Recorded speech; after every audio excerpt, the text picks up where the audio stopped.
আমার খুব ঘনিষ্ঠ বন্ধু, বাংলাদেশের সুপারস্টার। ওটাকে স্টার বলে না, ওটাকে সুপার স্টার বলে। যেটা গল্পই বলে না, ছবি ওটা কি সুপার স্টার? রাজকুমারের সাথে আপনার প্রতিদ্বন্দ্বিতা। আমি একটা কথা বলছি যে আমার সাথে যদি দুই একটা ছবি আসতো, তিন চারটা ছবি আসতো, তাহলে বুঝতাম আয় বেটা খেলি, দেখি কার কত দম আছে। আমার এই ছবি যারা দেখবে তারা তালি দেবে হবে, আর না হলে আমি জীবনে কোনোদিন আমি এফটিসিতে সিনেমা বানাবো না।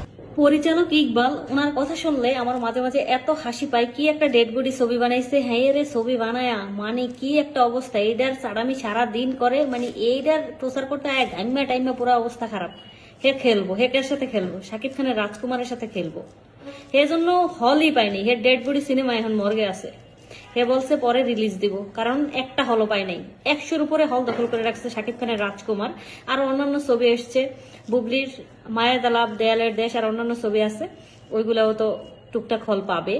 আর লিপস্টিক ওটা তো মনে করেন যে ফাওয়াই দিয়ে দিতেছে যে কোনো কিছুর দরকার নাই ভাই, কোনো রকম রিলিজ দিয়ে কোথাও চালা, এই হচ্ছে অবস্থা। তো এই যে পরিচালক ইকবাল, উনি হচ্ছেন সর্বোচ্চ লেভেলের চাপাবাজ, মানে সর্বোচ্চ চাপাবাজি উনি করতে পারেন।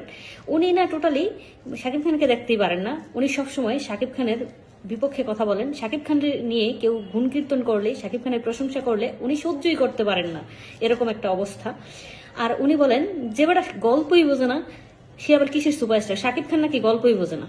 তো শাকিব খান যদি গল্পই না বুঝতো, শাকিব খান এতগুলো ছবি কিভাবে করলো? আর শাকিব খান এখন এত বড় সুপারস্টার কিভাবে হলো? বাংলাদেশের নাম্বার 1 সুপারস্টার, যাকে গ্লোবাল স্টার, মেগা স্টার খেতাব দেওয়া হয়েছে, সে কিভাবে?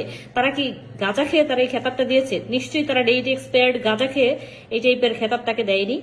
দেশের বাইরে শাকিব খানের হাজার হাজার কোটি কোটি ভক্ত দর্শক বলতে পারেন। আর বর্তমান সময়ে সুদর্শন নায়ক বলতে আমরা শাকিব খানকে বুঝি।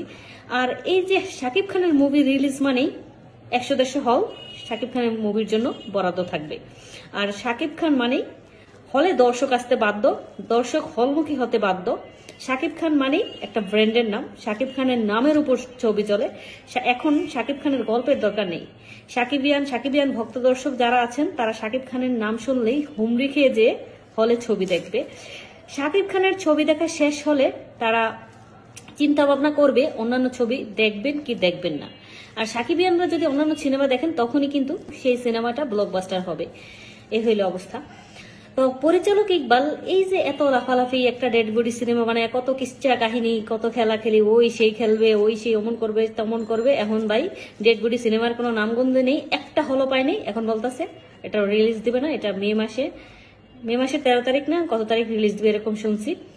তো এই যে এত কিচ্ছা কাহিনী, এত লাফালাফি, একদম রাজকুমারের সাথে টেক্কা দিবে, সবাই ডেড বডি সিনেমা দেখে হাতের তালি দিবে, ওমন তমন অনেক কিছু কিন্তু উনি বলছেন।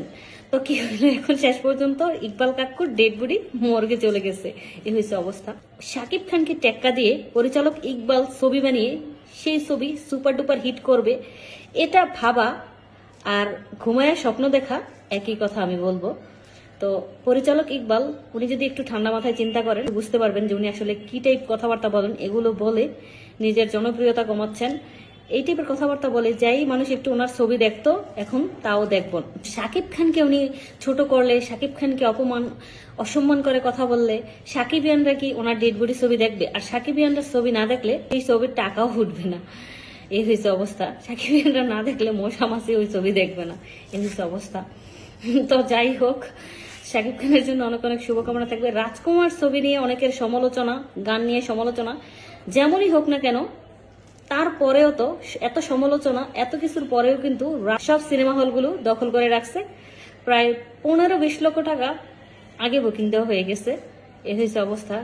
তো শাকিব খান এখন একটা ব্র্যান্ডে পরিণত হয়েছে, যার নামের উপর ছবি চলবে। ওই গান কেমন হইলো, ওই ভিতরে কিচ্ছা কাহিনী কি হইব, ওইগুলা দেখার টাইম নেই। শাকিব খান মানেই ব্লকবাস্টার, শাকিব খান মানেই দর্শক হুমড়ি খেয়ে হলে যাবে।